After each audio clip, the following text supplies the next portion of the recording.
আরাফ চুপচাপ শুনল তানহার অভিমানিনী স্বরে আওড়ানো অভিযোগগুলো। সে খুব শান্ত ভঙ্গিতেই বলল, বিষয়টা এমন না, বিশ্বাসের কিছুই না। এখানে ওরা ভেবেছিল হয়তো আমার পাগলামিতে তুমি ভয় পেয়ে সব বলে দেবে, তাই জানাইনি। মোটেও না, আমি জানলেও কখনোই বলতাম না। আমি তো নিজেও চাইতাম এমন কিছু করে উষা সাগর ভাইয়াকে একটু কষ্ট দিক, ভাইয়া নিজেও বুঝুক কতটা কষ্ট হয়। বান্ধবীদের থেকে বেশি প্রায়োরিটি কখনোই আমাকে দিতাম না। Oh really? ইয়াপ। এর জন্যই তুমি জানলে না? তবে সত্যি আমি এটা মানতে পারছি না। এতটাও বিশ্বাস, সারা জীবন এই জিনিসটা আমাকে পীড়া দিবে। এ বেলায় যেন তানহার স্বর নিভে আসে, ভাঙা ভাঙা গলায় কোনো মতে আওড়ায় কথাগুলো। আরাফ চুপ থাকে, সেই বা কি বলবে? তানহার কথা তো ঠিক, উষা প্রিয়তাকে বিশ্বাস করতে পারলো আর তানহাকে করতে পারলো না। হবু হাজবেন্ড বলে কি সত্যি বলে দিত? এতটুকু বিশ্বাস কি তানহার ওপরে ছিল না? কই, আগে পরে উষার করা সমস্ত কারবার তো আরাফ তানহার পেটে বোমা মেরেও বের করতে পারেনি। এমন নিমক হারামি বা বিশ্বাসঘাতকতা সে কখনোই করেনি। আজ পর্যন্ত কখনোই উষার কোনো কিছুই আরাফের কাছে ফাঁস করেনি সে। তাহলে এই বেলায় এমন অবিশ্বাস কেন? আরাফ ভেবে পেল না বোনটা কি তার দিন দিন বিশ্বাস হারিয়ে ফেলছে মানুষের উপর থেকে। নয়তো যে মেয়ে এক কদম পা বাড়ালেও সেটা আরাফের সাথে শেয়ার করে, আর এই ব্যাপারটা শেয়ার করলো না। আরাফ আর ভাবে না। মন খারাপ করো না তান্না, তোমার থেকেও বেশি খারাপ আমার লাগছে, কিন্তু আমি তার এক ফোঁটাও প্রকাশ করতে পারছি না। তানহা চুপ হয়ে যায়, ভাবে ঠিকই তো, ওর থেকে বেশি কষ্ট তো এই মানুষটাই পেয়েছে। আচ্ছা রাখছি তাহলে, পরে কথা হবে। আল্লাহ হাফেজ। আল্লাহ হাফিজ। উষার আর নাহিদ ভুইয়াকে পাওয়া গেছে এই খবর শোনা মাত্রই ভুইয়া বাড়ির আর খান বাড়ির সদস্যরা ছুটে এসেছে, শুধু আলিফ, তুবা আর আরিশা বাদে। আরিফ বউ বাচ্চা নিয়ে চট্টগ্রামে আছে, অফিসের কাজে সেখানে গিয়েছে 2 দিন হলো। আর আরিশা মধ্যরাতে ঘুমেছিল বলে আর ডাকেনি তাকে। আরিশা টিভি দেখতে দেখতে ড্রয়িং রুমের সোফাতেই ঘুমিয়ে পড়েছিল। যাওয়ার আগে নাবিলা ভুইয়া কয়েকবার ডেকেছিলেন মেয়েকে নিজের ঘরে গিয়ে ঘুমানোর জন্য, তবে আরিশার হেলদোল আর হলো না। আরিশা বাসায় একা আছে বলে সকলে সাদাফকেই পাঠালো খান বাড়িতে। মেয়েটারা ঘাবড়ে যায় বলে আবার সাদাফ খান বাড়িতে এসেছে 4 ঘন্টা হলো। আরিশার ড্রয়িং রুমের সোফাতেই ঘুমে বিভোর। অবশ্য আরিশার ড্রেসের শোচনীয় অবস্থা দেখে একটা কমফোর্ট গায়ে জড়িয়ে দিয়েছে সাদাফ। তারপর সেই যে সোফায় বসে একধানে চেয়ে আছে তার নজরই পড়ছে না মেয়েটার ওপর থেকে। কতদিন ধরে দেখে না এই মুখটা। সেদিন দুপুরে লজ্জায় লাল হয়ে সেই যে ভুইয়া বাড়ি ছেড়েছে, আজ অবধি আর যায়নি, ভার্সিটিতেও যায়নি, সাদাফের সামনেও আসেনি লজ্জায়। সাদাফ যে এমন একটা কাজ করবে তা আরিশার কল্পনাতেও ছিল না। ঘড়ির টিকটিক শব্দ জানান দিচ্ছে 9:19। আরিশা এবার একটু নড়ে চড়ে ওঠে, চোখ পিট পিট করে তাকিয়ে প্রথমে নিজের অবস্থান দেখতেই ভ্রু কুঁচকে আসে তার। কিছুক্ষণ সেভাবেই থম মেরে শুয়ে থাকে। ব্রেন সচল হতেই বুঝতে পারে গতকাল রাতে মুভি দেখতে দেখতেই ঘুমিয়েছে সে। তবে বাড়িঘর এত নিশ্চুপ কেন? ভাবতে ভাবতে উঠে বসে সে। সামনে সরাসরি অবস্থিত সোফাটার দিকে নজর যেতেই দেখে সাদাফ সেখানে বসে আছে। আরিশার তাতে যেন কোনো হেলদোল নেই। সে গা থেকে কমফোর্টার সরিয়ে ওনা ছাড়াই উঠে দাঁড়ায়। সাদাফকে গাঢ় দৃষ্টিতে তাকিয়ে থাকতে দেখে কি যেন বিড়বিড় করে। সাদাফ অবশ্য বুঝতে পারে না আরিশা কি বলছে। উফ, সেদিনের পর থেকে দুদ্বন্দ্ব শান্তি দিচ্ছে না আমাকে এই ছেলেটা। যেখানে যাই সেখানেই যেন ওর ছায়া। রাতে ঘুমাতে গেলেও স্বপ্ন তার আনাগোনা। চোখ মেললেও দেখে পাশে বসে আছে। কখনো কখনো নিজের শক্তপোক্ত হাত দ্বারা ছুঁয়েও দেয়। উল্টাপাল্টা কত কথাই যেন বলে সে। আরিশা ভেবে পায় না ওকে এভাবে জ্বালাতন করেন মানে কি।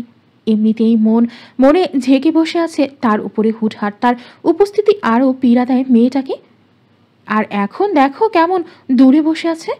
অন্য সময় তো ঠিকই কাছে বসে থাকে, মাথায় হাতও বুলিয়ে দেয়, আদুরি ভঙ্গিতে কথাও বলে, ঘুম ভাঙলে। আর আজকে কি হলো? আজকে দূরে কেন? এটাই যেন আরিশার রাগের কারণ। কেন সে দূরে বসে আছে? আরিশা একটা ভেংচি কেটে এগিয়ে যায় ডাইনিং রুমের দিকে। সাদাফ থতমত খেয়ে যায়, শুধু শুধু তাকে এভাবে ভেংচি মারল কেন? আর মেয়েটা কি দেখছে না সাদাফ এখানে বসা? তবুও কেন ওড়না জড়াচ্ছে না গায়ে? সাদাফ চোখ মুখ শক্ত করেই উঠে দাঁড়ায়। আরিশার পিছু পিছু এগোতে এগোতে বলে, তুই শুধু শুধু আমাকে ভেংচি কাটলি কেন? ভরকে যায় আরিশা। সাদাফ তো কল্পনায় তার সাথে এভাবে কথা বলে না। তুমি তুমি করে খুব আদুরি ভঙ্গিতেই কথা বলে। তবে এখন গলায় এত ঝাঁজ কেন? আরিশা না চাইতেও তার পা থমকে যায়। সাদাফ ওর কাছে এসে চুল টেনে বলে, কি হলো, তুই আমাকে এইভাবে ভেঙচি মারলি কেন? এবার যেন আরিশা হুঁশে আসে। তার মানে এটা তার ভ্রম বা কল্পনা নয়, এটা আসলেই সাদাফ। এই ছেলেটার থেকে পালিয়ে বেড়ানোর জন্যই তো সে ভার্সিটি যাচ্ছে না। আর এই ছেলে কিনা সকাল সকাল তার বাড়ি এসে উপস্থিত হয়েছে। আশ্চর্য! আরিশার পা যেন আটকে গেছে টাইলসের সাথে। গলা শুকিয়ে আসছে, চোখে ভাসছে সেদিনের সেই নিস্তব্ধ দুপুরের কথা, আদুরে সেই স্পর্শের কথা। মুহূর্তেই আরিশার গাল কান লাল হতে শুরু করে। লজ্জায় যেন মাথা তুলতে পারছে না সে। সাদাফ আরিশার হাঁসফাঁস অবস্থা দেখে দুষ্টু হেসে বলে, সে কি, তোর গাল কান হঠাৎ এমন লাল হয়ে গেল কেন? আরিশা নিশ্চুপ, কোনো রা নেই তার মুখে। সাদাফ প্রগাঢ় দৃষ্টিতে অনুভব করে আরিশার হাঁসফাঁস অবস্থা। সাদাফ ওর গালসহ চোখে লাল লাল ভাব দেখে একটু ঝুঁকে এসে ফিসফিসিয়ে বলে, তোর গাল ক্যান্ডি ক্রাশের মতো লাল হয়ে আছে রে। এই গরমে এত তাপ, নাকি ওই সেদিন স্মৃতি এখনো ঠিকঠাক গিলে ফেলতে পারিসনি? হ্যাঁ? আরিশা তড়াক করে পিছিয়ে যায়। নিজের গায়ে ওড়না না দেখে যেন আরও কুণ্ঠিত হয়ে যায় সে। আশেপাশে ওড়না না পেয়ে এক হাতে গলা ঢাকার ব্যর্থ চেষ্টা করে। লজ্জা মিশ্রিত আর রাগী স্বরে বলে, অসভ্য ছেলে একটা, তুই চুপ কর। সাদাব ঠোঁটে এক টুকরো বিজয়ী হাসি ঝুলিয়ে ওর পাশে এসে দাঁড়ায়। দুষ্টুমির স্বরে কিছু বলতে যায়, তবে তার আগে আরিশা সেখান থেকে পালাতে চায়। আরিশা পেছন ফিরে হাঁটতে গিয়ে ঠোকর খেয়ে পড়ে যেতে যেতে কোনো রকমে সামনে নেয় নিজেকে। তারপর রেগে বিড়বিড় করে বলে, উফ, এই ছেলেটা একদিন আমার সর্বনাশ করেই ছাড়বে। সাদাফ আরেকটু এগিয়ে আসে ওর দিকে, গভীর দৃষ্টি নিক্ষেপ করে আরিশার সমস্ত গাত্রে। দুষ্টু হেসে গভীর স্বরে বলে, সেই তো প্ল্যান আমার। তবে এমন সর্বনাশ যেন তুই মনে রাখবি চিরদিন। আরিশা চোখ পাকিয়ে তাকায়, কিন্তু মুখে কোনো কথা নেই। গাল লাল, চোখে জ্বালা, লজ্জায় মাথা নত হয়ে আসছে তার। চাইলেও নিজের কণ্ঠ রোধ করে বলতে পারছে না কিছু। তনু মন যেন দুর্বল হয়ে আসছে। সাদাফ একটু ঝুঁকে নিচু স্বরে গলায় হালকা রোমান্টিকতা নিয়ে ব্যঙ্গাত্মক স্বরে বলে, তোর ওই মুখটা এত গম্ভীর কেন? ভয় পাচ্ছিস বুঝি? আবার কিস টিপ করে বলি কিনা? আরিশার চোয়াল কেঁপে ওঠে। সে গা ঝাড়া দিয়ে দ্রুত হাঁটতে যায়, কান দিয়ে রীতিমতো তার ধোয়া বের হচ্ছে। এতটা অসভ্য কবে থেকে হলো ছেলেটা? মুখ ঘুরিয়ে নেয় সে, চাপা স্বরে ক্ষিপ্ত হয়ে বলে, একদম বেহায়া ছেলে একটা, আর একবার এসব বলবি আমি তোকে। সাদাফ পেছন থেকে হেসে হেসে বলে ওঠে, তুই তুই কি আমাকে আবার তুই কি বলবি? তোর চোখ পাকাবি না লজ্জায় দৌড়ে দিবি? একটু থেমে সে ফের বলে, আচ্ছা বলতো, ওই লিপস্টিকহীন ঠোঁটে এখনো কি আমার ছোঁয়ায় রং লেগে আছে? আরিশা থমকে দাঁড়িয়ে যায়। নিঃশ্বাস কেঁপে ওঠে তার। কি সব বলছে এই ছেলে? তাকে বেড়ে ফেলতে চাইছে নাকি? আর কথা বাড়ায় না সে, মুখ ঢেকে দৌড়ে নিজের ঘরে ঢুকে পড়ে। সাদাফ আরিশার যাওয়ার দিকে তাকিয়ে দাঁড়িয়ে থাকে। ঠোঁটে এক প্রশান্ত দুষ্টু হাসি নিজের গলায় ফিসফিসিয়ে বলে, এই মেয়েটাকে আমি ঠিক একদিন নিজের নামে করে নেব। উষাদের পাওয়া গেছে এবং আরিশাকে সাথে নিতেই সাদাফের আসতে হয়েছিল খানবাড়িতে। আরিশা সেই যে লজ্জায় দৌড় দিলেও অনেক বুঝিয়ে সুঝিয়ে বের করলো তাকে রুমের বাইরে। আরিশা ধীরে ধীরে বাইকে চেপে বসলো সাদাফের ঠিক পেছনে। একরাশ দ্বিধা আর লজ্জা জমাট বেঁধে আছে ওর চোখে মুখে। আগেও বহুবার একসঙ্গে বাইকে ওঠা হয়েছে, কিন্তু আজকে কোথাও একটা জড়তা কাজ করছে। আরিশার বসার ধরন দেখে সাদাফ পেছনে তাকিয়ে ঠোঁটের কোণে দুষ্টু হাসি ফুটিয়ে বলল, ধরে বস, নয়তো পড়ে যাওয়ার সম্ভাবনা আছে। আরিশা নিশ্চুপ, কোনো প্রতিউত্তর করল না। বাইকের পেছনে চুপচাপ বসে আছে, দুই হাতে ব্যাগ আঁকড়ে। সাদাফ ব্যাগ ভিড়রে তাকিয়ে ধমকের স্বরে বলল, কি হলো, ধরছিস না কেন? আমি আবার তোর স্নেহময় ভাই নই যেন বোনের মতো বসে থাকবি? সাদাফের কথায় আরিশা হতভম্ব হয়ে যায়। স্নেহময় ভাইয়া মানে কি আবার? সন্দিগ্ধ দৃষ্টিতে তাকায় সাদাফের দিকে, ভ্রুজোড়া কুচকে বলল, আমার স্নেহময় ভাই না মানে কি আবার? তুই আমার ভাই না তো কি? সাদাফ দুষ্টুমির স্বরে বলল। ফিল করবো এখন। আরিশা থতমত খেয়ে যায়, কথা ঘোরাতে বলে, ঠিক আছে আমি, চালা তুই। সাদাফ উত্তর করল না, তীক্ষ্ণ দৃষ্টিতে তাকিয়ে রইল আরিশার দিকে। সাদাফের দৃষ্টি লক্ষ্য করে কিছুটা মিলিয়ে যায় আরিশা, কুণ্ঠা ভরে জবাব দিল, আমার ব্যালেন্স ভালো, ধরা লাগবে না। সাদাফ মুচকি হাসল, শুধু কিছু বলল না, আর চোখে মুখে একরকম রহস্যময় ভাব নিয়ে ইঞ্জিন স্টার্ট দিল সে। ধীরে বাইক চলতে শুরু করলো। কিছু দূর যাওয়ার পর হঠাৎই সে একদম অপ্রত্যাশিতভাবে জোরে ব্রেক কষল। আর ঠিক তখনই আরিশা সামনে ওঠার আগেই সাদাফের পিঠে গিয়েই হুমড়ি খেয়ে পড়ে। সাদাফের ঘাড়ের কাছাকাছি গরম শ্বাস ফেলল আরিশা। এক মুহূর্তের জন্য স্তব্ধ চারপাশ। আউস! শব্দ করে আরিশা চিৎকার করে উঠল। সাদাফ তখনও ঠোঁট চেপে হাসি আটকানোর চেষ্টা করছে, কৌতুকের স্বরে বলল, ব্যাগ ধরা শিখেছিস? এখনো মানুষে ধরা শিখেনি, না হলে বাঁচতে পারবি না। তুই ইচ্ছা করে করছিস তাই না? সাদাফ গম্ভীর মুখে বলল কথাটা। আরিশা থতমত খেয়ে বলল, তুই এইসব করে কি পাস? তোর শরীরের ওজনের হিসেব। আরিশা অবুঝের মতো ভ্রু কুচকে বলল। মানে? সাদাফ কথা ঘোরানোর জন্য মুচকি হেসে ফের বলল, তুই না বললি ধরতে হবে না, তোর ব্যালেন্স ভালো, তাই ভাবলাম ব্যালেন্স দেখে নিই একটু, মানুষ সামলানোর মতো ব্যালেন্স হয়েছে কি না। আফসোস তুই ফেক। আরিশা হতভম্ব হয়ে যায়, কি বলছে এইসব? এই পাগল ছেলেটা দাঁতে দাঁত চেপে বলে, ইচ্ছে করে করিস? তা হতে পারে। নির্লিপ্ত জবাব সাদাফের। কথাটা বলে ঘাড় ঘুরিয়ে চোখ পিটপিট করে তাকায় আরিশার দিকে। দুজনেই নিঃশব্দে হেসে উঠল। বাইকের ইঞ্জিন আবার গর্জে উঠল। এইবার আরিশা চুপচাপ সাদাফের শার্টের কোণা ধরে রাখলো, আর সাদাফ মনে মনে হাসল। এইবার ধরেছিস, ঠিক যেভাবে চাইছিলাম। রাত 9:30 পেরিয়ে গেছে। আকাশটা আজ যেন একটু বেশি চুপচাপ। চাঁদও নেই, তারাও না, কেবল একরাশ মলিন অন্ধকার ধীর পায়ে চারপাশে ছড়িয়ে পড়ছে। বারান্দার এক কোণে দাঁড়িয়ে আছে উষা। আলোর ছায়া তার মুখে আষ্টে কাটছে। একটা নিঃশব্দ অথচ প্রখর অভিমান তার চোখে ঠাঁই নিয়েছে। দূরে কোথাও একটা পাখির ক্লান্ত ডানা ঝাপটানোর শব্দ ভেসে আসছে। নিচে পানের দোকানের ঝাঁপ বন্ধ হচ্ছে। ধীরে ধীরে রাত তার চাদর মেলে ধরছে পৃথিবীর বুকে। আর এই চাদরের নিচে একজন পুরুষ নিঃশব্দে হাঁটছে, চলছে ভিতরে অপরাধবোধ আর মুখে জড়তা নিয়ে। সাগর এসে দাঁড়ায় ঠিক উষার পেছনে। চুপচাপ নিঃশব্দে তার পদচারণ ঘটে। সারাদিনে কেবল মাত্রই বাসায় ফিরেছে সে। আপাতত বাসায় কেউ নেই। নাহিদ ভুইয়া ঘুমের ঔষধ খেয়ে ঘুমাচ্ছে। গালিব, নিহাল, আরাফ আর রাফিদ কিছুক্ষণ আগেই বেরিয়েছে। দুপুরে অফিস শেষে সিজান আর নাবিল ভুইয়াও এসেছিলেন। ভাইকে দেখে গিন্নিদের সাথে করে নিয়ে গেছেন। সাগর দীর্ঘশ্বাস ফেলে এগিয়ে যায় উষার আরও একটু কাছে। উষা বুঝেও চেয়ে দেখে না।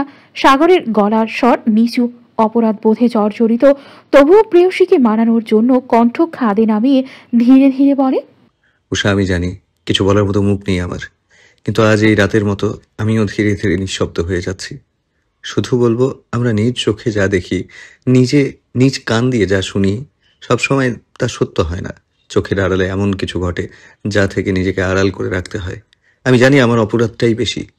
আমরা মুখে যা বলি তা সবসময় আমাদের হৃদয়ের কথা না, লুকায়িতেও কিছু থাকে। আমি অকারণে তোকে কষ্ট দিয়েছি বেশি। তোর কাছে মনে হতে পারে অকারণে তোকে দূরে সরিয়ে রেখেছি, কিন্তু বাস্তবতা ভিন্ন। তুই সত্যিটা জানিস না। তবে ট্রাস্ট মি, আমি সবসময় মন থেকে চেয়েছি তুই আমার সাথে থাক, আমার সঙ্গে নিজেকে জড়িয়ে রাখ। কখনোই চাইনি তুই আমার থেকে দূরে যা।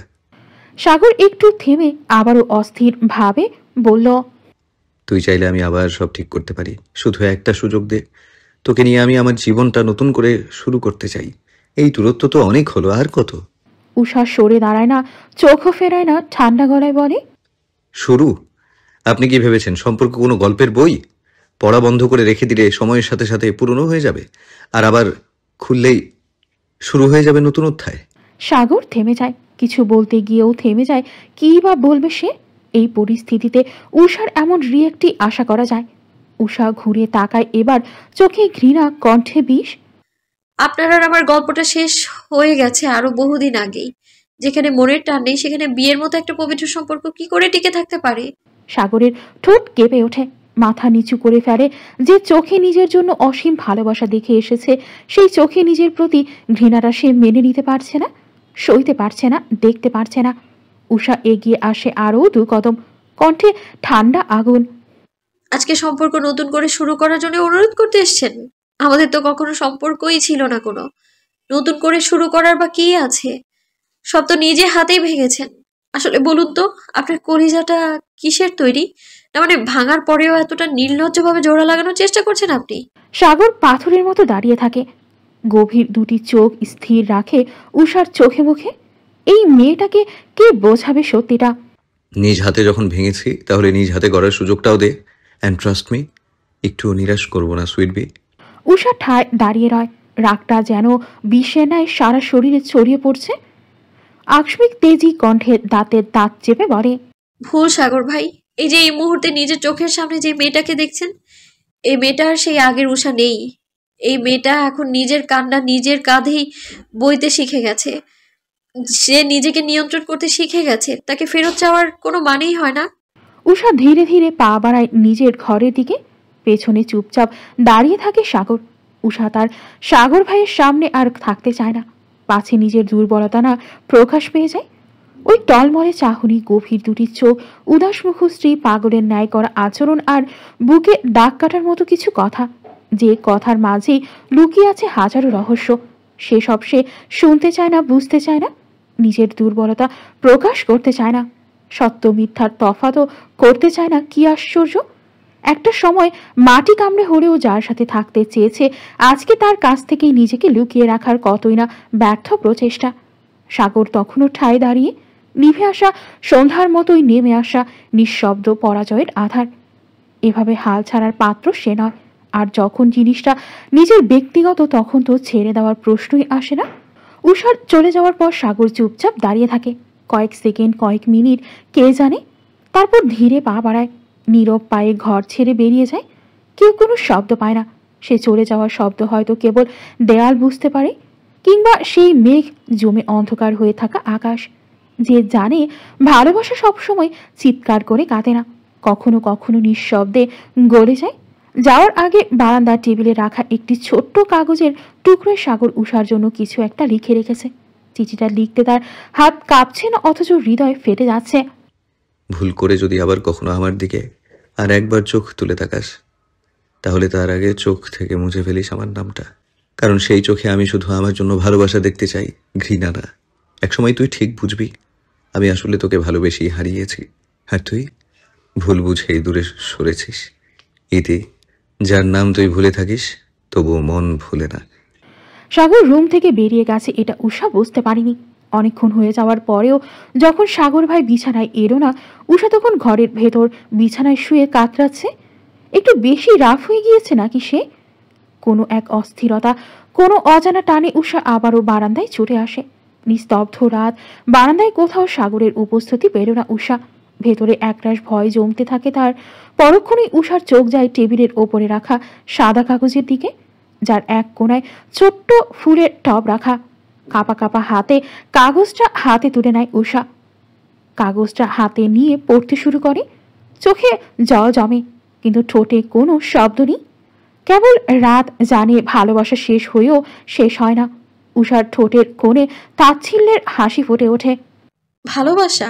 হাহ, ভালোবেসে দূরে সরে গিয়েছেন আপনি, আর ভুল বুঝে আমি? রিডিকিউলাস সাগর ভাই। যে মুখে সারাদিন ডিভোর্স দিব করতেন, সেই মুখে এই প্রথম ভালোবাসা শব্দ উচ্চারণ করলেন। ভালোবাসা ছিল কবে? আমি তো অনুভব করতে পারিনি। রাত তখন 12:30 পেরিয়েছে। উষা না চাইতেও চিন্তায় তার মাথা ফেটে যাচ্ছে। লোকটা সেই যে ঘর ছেড়ে বেরিয়েছে, এখনো ফেরার নাম নেই। কোথায় গেছে তাও জানে না। ফিরে গেলেন নাকি সেটাও বুঝতে পারছে না উষা। শুধু এতটুকু জানে ও যে সাগর ভাই একা একটা বাসায় তাকে আর তার বাবাকে একা রেখে কোথাও যাবে না, এই বিশ্বাস তার আছে। উষা আবারও পা বাড়ায় বাবার ঘরের দিকে। আল্লাহর রহমতে অনেকটাই উন্নতি হয়েছে ওনার। পরিবারের সান্নিধ্যে যেন একটু বেশি সুস্থ হয়ে উঠেছেন তিনি। উষা কিয়ৎক্ষণ বসে থাকে বাবার শিয়রে, ফের চঞ্চল পায়ে চলে আসে নিজের রুমে। মনটা কেমন খচখচ করছে তার, ঘুমও আসছে না চোখে। মিনিট পেরোতেই কলিং বেলের শব্দ ভেসে আসে। উষা ছুটে যায় দরজার দিকে। অবচেতন মন বলছে সাগর ভাই এসেছে। দরজাটা খুলতেই সাগরের অবসন্ন মুখটা ভেসে আসতো। উষা চুপচাপ দরজা ছেড়ে দাঁড়ায়, একবার চোখ তুলে তাকায়ও না। সাগর নির্লিপ্ত ভঙ্গিতে দেখে উষাকে, দীর্ঘশ্বাস ছেড়ে গুটি গুটি পায়ে এগিয়ে যায় নিজেদের রুমে। উষাও যায় সাথে, কথা নেই বার্তা নেই নিজের জায়গায় গিয়ে শুয়ে পড়ে। সাগর বেডসাইড টেবিলের ওপরে নিজের হাতের ঘড়ি, ওয়ালেট, চাবি, মোবাইল রেখে ব্যাগ থেকে একটা টি শার্ট আর ট্রাউজার নিয়ে চলে যায় ওয়াশরুমে। উষা সবটাই দেখেছে চুপ করে, বলেনি কিছুই। মিনিট 10 পেরে ফ্রেশ হয়ে বের হয় সাগর। উষার মাথার কাছে থেকে বালিশটা নিজের হাতে নিয়ে রুম ছেড়ে বের হতে চায়। ভ্রু কুচকে সাগরের দিকে তাকিয়ে থাকে উষা। একবার মনে মনে ভাবে, বালিশ নিয়ে কোথায় যাচ্ছেন উনি? মনে কৌতূহল কাজ করলেও সে বলে না কিছুই। সাগর দরজার কাছাকাছি যাওয়ার আগেই উষার ফোনটা কর্কশ ধ্বনিতে বেজে ওঠে। সাগরের পা জোড়াও থমকে যায়। এত রাতে তার বউকে কে কল করছে, দেখতে হচ্ছে বিষয়টা। উষা কল রিসিভ করতে করতে দেখে নেয় একবার সাগরের তীক্ষ্ণ চাহনি। হ্যাঁ বল, এত রাতে? প্রিয়তা অপর পাশে ঘাবড়ায়, দ্বিধায় ভুগছে সে। এই রাতের বেলা গাড়িবের কথা জিজ্ঞাসা করে কিভাবে নেবে উষা, ভেবে ভেবেই অস্থির সে। আসলে একটা কথা জানার ছিল। কপাল কুচকে ফেলে উষা। এত রাতে ফোন দিয়ে কি জানতে চাচ্ছে প্রিয়তা? ওদিকে সাগর কান খাড়া করে দাঁড়িয়ে আছে, বুঝতে চাচ্ছে কে কল করেছে এত রাতে। কি জানতে চাস, খুলে বল। আসলে কাল তো মেহেদি আমাদেরকে নিয়ে যাবে ওদের বাসায়। আমি বলেছি তো। আসলে এভাবে মিনমিন না করে খোলাখুলি বল না, কি জানতে চাচ্ছিস? সাগর ভাইয়ের বন্ধু আছে না, গালিব। এই পর্যায়ে উষার দৃষ্টি গাঢ় হয়। সে তীক্ষ্ণ দৃষ্টিতে রক্তচক্ষু নিয়ে তাকায় সাগরের দিকে। সাগর উষার দৃষ্টি লক্ষ্য করে ভরকে যায়। এমন রূপ ধারণ করার বা এভাবে দৃষ্টি দেওয়ার মানে তার অবুঝ মন ধরতে পারল না। নিষ্পাপ দৃষ্টিতে তাকিয়ে রইল বউয়ের দিকে। হ্যাঁ, কি করেছ উনি? এবার সাগরের চোখে মুখে চিন্তার ছাপ দেখা যায়। তাকে নিয়ে বলছে না তো কিছু। কালকে কি গালিব ভাইয়া আসবেন তোদের বাসায় সাগর ভাইয়ার সাথে? উষার কাছে কিছুই ঠিক লাগছে না। যেই মেয়ে গালিবকে সহ্য করতে পারে না, সেই মেয়ে এত রাতে ফোন দিয়ে গালিব আসবে কিনা জানতে চাচ্ছে। কেন? মেয়েটা কি আবার পোল্ট্রি খেলো নাকি? তা তো জানি না। নেহাল ভাই আসবে, আর সাগর ভাইয়াও যেহেতু বাসায় আছেন হয়তো আসতেও পারে। এদের তো খেয়ে দিয়ে কাজ নেই। তুই আগে এটা বল, এত রাতে কল করে তুই গালিব ভাইয়ের খোঁজ নিচ্ছিস কেন? ওনাকে তো তুই সহ্য করতে পারিস না। উফ, এত কথা বলিস না তো, কালকে এসে সব বলবো রে। এখন রাখছি, হ্যাঁ? এমনিতেই বিবাহিত মানুষ, তার উপরে স্বামী পাশে, এত রাতে কল দেওয়াটা ব্যাড ম্যানার্স। কোথাও রোম্যান্সে বাধা ঘটালাম না তো? উষা যেন আকাশ থেকে পড়ল। এই মেয়ে কিভাবে কথা ঘোরালো। তেতে উঠল উষা। কিছু বলতে যাবে তার আগেই বুঝতে পারল কল কেটে গেছে। সাগর ও উষার পরিবর্তনটা লক্ষ্য করল। সে উৎসুক হয়ে জানতে চাইল, কে কল করেছিল আর গালিবের কথাই জিজ্ঞেস করছিল কেন? উষা ঝাঁঝালো কণ্ঠে বলল, প্রিয়তা। আর কেন জিজ্ঞেস করেছে সেটা আমি আপনাকে বলতে কেন যাব? এমন অদ্ভুত ব্যবহার করা কি আছে? আশ্চর্য। কর্কশ স্বরে কথা বলবি না একদম আমার সাথে, এর ফল ভালো হবে না। 100 বার বলবো আমি। কি করবেন আপনি? সাগরের রাগ বাড়ল। তবুও বউয়ের দিকে তাকিয়ে চুপ রইল সে। নিজেকে নিয়ন্ত্রণ করতে চাইল। পরপর হাতে ধরে রাখা বালিশটা বিছানায় ছুঁড়ে ফেলে বলল, চাচ্চুর রুমেই ঘুমোতে যাচ্ছিলাম, আর গেলাম না, থেকে গেলাম এখানেই। রাতে উল্টাপাল্টা কিছু হয়ে গেলে এর দায় তোর। হতভম্ব হয়ে যায় উষা। তেজি কণ্ঠে বলে, মানে? সাগর পাত্তা দিল না সেসব। বিছানায় উঠে বসে এক প্রকার ধাক্কা দিয়েই ফেলে দিল উষাকে। নিজেও শুয়ে পড়ল পাশে। কপালে এক হাত উঠিয়ে চোখ বন্ধ করে ঘুমানোর প্রস্তুতি নিল। উষা কিছু বলতে যাবে তার আগেই সাগর হিস হিসিয়ে বলে, মুখ থেকে আর একটা কথা বেরোলে আমার এই মাথা তোর বুকে থাকবে সুইটবি। এই অতি ভদ্র ঠোঁটও অভদ্র হয়ে যেতে পারে, সো বুঝে নিস। আর যদি কোনো শব্দ পাই তাহলে আমি ধরেই নিব তুই চাচ্ছিস আমি তোর সাথে দুষ্টু মনা করি, ইমরান হাজমি টাইপ ছোঁয়াছুঁই খেলি। নিজ মুখে বলতে পারছিস না বলে আকারে ইঙ্গিতে বুঝাচ্ছিস আমাকে। অবশ্য এমন ফিল হওয়াটা স্বাভাবিক। এত হট একটা স্বামী তোর দেখলে তো সারাদিনই আদর করতে ইচ্ছে করবেই। নাও ডিসিশন ইজ ইয়োর্স বেব, আদর অর ঘুম, উইচ ডু ইউ প্রিফার? আমার কিন্তু দুটোই করতে মন চাচ্ছে সুইটবি। উষা বিস্ময় কিং কর্তব্য বিমূর। রাগ বাড়ছে হুড় করে। এই লোকটা দুনিয়ার অভদ্র। কি সব কথা বলল সে? পাগল টাগল হয়ে গেল নাকি? রাগে কিছু বলতে চাইলেও মুখ খুলল না। আসলেই যদি এমন কিছু করে বসে, এই লোকের সাথে বিশ্বাস নেই। সাগর চোখ বন্ধ রেখে বলে, আচ্ছা বউ, তাহলে আদর চাচ্ছে আমার, তাই ঘুমোতে পারছে না বললেই হয়। স্বামীর কাছে এত কিসের লজ্জা? আদরের বেলায় কৃপণতা করি না আমি। বলেই সাগর চোখ খুলল। উষা বড় বড় চোখ করে তাকিয়ে আছে। সাগরকে চোখ খুলতে দেখে উষা অপর পাশে ঘুরে যায়। চোখ বন্ধ করে ফেলে ভয়ে। সাগর উষার পিঠের দিকে তাকিয়ে থাকে। আদুরে ভঙ্গিতে ঠোঁটের কোণে তার মিষ্টি হাসি এঁটে। সকালের সূর্যটা যেন আজ একটু বেশি উদার। আকাশের কোণে কোণে ছড়িয়ে দিয়েছে একরাশ গলিত সোনা। রোদের তাপে নয়, আর আলোয় যেন গায়ে লেগে আছে এক মোলায়েম উষ্ণতা। যেন কারো আদর নীরব নিঃশব্দ, অথচ অঙ্গীকার করার মতো না। পাতাগুলো ঝিকিয়ে উঠছে আলোর প্রতিফলনে। চিরপরিচিত পাখিরা যেন আজ নতুন সুরে ডাকে। ডালের ভাঁজে ভাঁজে লেগে আছে প্রভাতের স্পর্শ। যেন রাতের সমস্ত ক্লান্তি ধুয়ে দিয়ে এসেছে তারা। দূরে কোথাও স্কুল বাসের হর্ন। রাস্তায় কোরানো রোদ পিঠে নিয়ে ছুটে চলেছে ছেলে মেয়েরা। চায়ের কাপের ধোয়া আজ যেন একটু বেশি ছন্দময়। আর ঘর থেকে বারান্দা অবধি ছড়িয়ে আছে একটি পরিচ্ছন্ন দিন শুরুর গন্ধ। এই সকাল কেবল সময়ের বহমানতা নয়, এ যেন জীবনকে আরেকবার সুযোগ দেওয়ার ডাক। আলো এসে বলছে, আজ নতুন করে বাঁচো। সাগর বিছানার পাশে চুপচাপ দাঁড়িয়ে আছে। সমস্ত ভাবনা, সমস্ত কষ্ট, সমস্ত না পাওয়া এই মুহূর্তে যেন থেমে গেছে। বিছানার এক কোণে গুটিসুটি মেরে ঘুমিয়ে থাকা মেয়েটাকে দেখলে কারো মনেই হবে না এই চুপচাপ চোখ দুটোর ভেতর কত যুদ্ধ চলে? কিন্তু সাগর জানে, সে জানে মেয়েটার ভেতরের প্রতিটা ছায়া, প্রতিটা আলোর উৎস। সাগর একইভাবে তাকিয়ে থাকে কিছুক্ষণ। চোখের পলক পড়ে না, যেন তাকিয়ে থাকলেই মেয়েটার সব অভিমান নিজের ভেতর টেনে নিতে পারবে। ধীরে ধীরে ঝুঁকে আসে সাগর। সময় নিয়ে একটা মৃদু অথচ গাঢ় চুমু এঁকে দেয় উষার কপালে।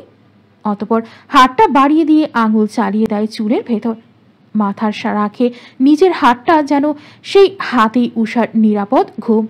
তারপর খুব আস্তে, যেন শ্বাসেরও শব্দ না হয়, স্নেহভরা গলায় কানের কাছে ফিসফিসিয়ে বলে, তোর ঘুমটাই যেন আমার পুরস্কার। আমার সবকিছু ভুলে গিয়ে শুধু এই নিঃশ্বাসটা রাখতে চাই। তোকে শান্তিতে ঘুমোতে দেখে বাঁচার মতো অনুভব হয় আমার। তুই আছিস সেটা ভেবেই যেন আমার পৃথিবী আন্দোলিত হয়, মন প্রাণ জুড়িয়ে যায় একরাশ মুগ্ধতা। আমি চুপচাপ থাকি, কারণ তোর কাছাকাছি এলেই সব শব্দ থেমে যায় আমার। তুই যদি জানতে, তোর অজান্তে ঠিক কতবার তোকে দেখে আমার হৃদয়টা শান্ত হয়। সাগর থেমে যায়, আর কিছু বলে না, কারণ সে জানে ভালোবাসা সবসময় উচ্চারণে ধরা পড়ে না। কখনো তা কপালের চুমুতে, কখনো নিঃশব্দ পাহারায়, আর কখনো ভোর না হওয়া পর্যন্ত চোখ চোখ রেখে জেগে থাকায়। কোনো একটাই উপলব্ধি না বা প্রকাশ পেয়েই যায়। সাগরের হাতটা এখনো উষার মাথায় রাখা চুলের ভাঁজে তার আঙুলের ছোঁয়া। নিঃশব্দ এক আশ্বাসের মতো ছড়িয়ে পড়েছে। সাগর আর কোনো কথা বলে না, শুধু গভীরভাবে তাকিয়ে থাকে উষার দিকে। আর তখনই উষার চোখ না খুলেই ভ্রু কুঁচকে ওঠে সামান্য। ঘুমে ঢুলু ঢুলু চোখ বন্ধ, কিন্তু মনের গভীর কোনো অনুভবে যেন সাড়া দিচ্ছে সে। তাকে যে কেউ দেখলে বলতো শুধু ঘুমের পালা চলছে, অথচ সেই চুপচাপ মুখের কোণায় একটু নরম, ঠোঁটের কোণে একটুখানি কাঁপুনি, আর নিঃশ্বাসে হালকা চঞ্চলতা সবটাই বলে দেয় সে টের পেয়েছে সাগরের বলা বাক্য। কোনো কথা বলে না মেয়েটা, চোখও খোলে না, কিন্তু গা এলিয়ে দেয় সাগরের হাতের ভরটায়। একটুখানি গা ঘেঁষে আসে, না জানিয়ে, না চাওয়া সত্ত্বেও। সাগরের বুকের ভেতর এক অদ্ভুত মোচড় দেয়। তাকে ছুঁয়ে থাকা মানুষটা কি জানে না সে কতখানি ভালোবাসা বহন করছে এই মুহূর্তে? সাগর নিঃশব্দে দাঁড়িয়ে যায়। কখন উষার পাশে বসে পড়েছিল খেয়াল নেই তার। সে আরও কিছুক্ষণ তাকিয়ে থাকে উষার দিকে। এক সময় সে নিজের হাতটা সরিয়ে নেয় ধীরে ধীরে। দূরত্ব তৈরি করে নিজেদের মধ্যে, যেন চাঁদের গা থেকে মেঘ সরে গেলে যেমন শব্দ হয় না, তেমন নিঃশব্দে সরে আসে সাগর। তারপর নিঃশ্বাস বন্ধ করে একটু পিছিয়ে যায়, কিন্তু তৃষ্ণার্ত চোখে চেয়ে থাকে। অনুভব করে উষা যেন ঘুমিয়ে না, তারই ভালোবাসার গল্পে ডুবে আছে। বারান্দার বাইরে তখন ভোরের আভাস। আকাশের কালচে রঙে হালকা নীল ধারা নামছে, আর ঘরের ভেতর এক ভাঙা প্রেম নিঃশব্দে জোড়া লাগছে। সাগর আলকোছে রোম ত্যাগ করে, পা চালিয়ে চলে যায় ছোট চাচ্চুর ঘরে। দেখা যাবে ঘন্টাখানেক পরেই গালিব আর নিহাল হাজির হবে। আজকে আবার নাহিদ ভুঁইয়াকে নিয়ে ডক্টরের কাছে যেতে হবে।